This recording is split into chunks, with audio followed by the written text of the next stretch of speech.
Okay, so today's stop and go maintenance minute. Can we use boiling water to pop out this dent? Let's try it.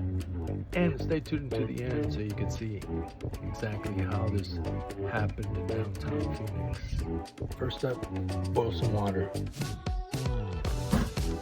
Second step, carefully pour boiling water on lumber. Safety first.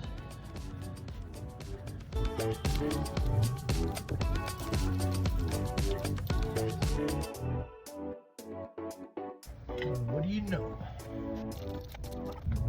Now I just need to buff the rest of that out. Step 3, McGuire's Ultimate Compound.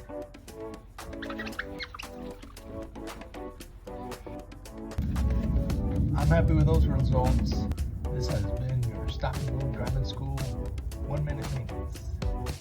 They always. Okay, but I'm gonna take the lead on this one, don't worry. What's that? Did we just get hit?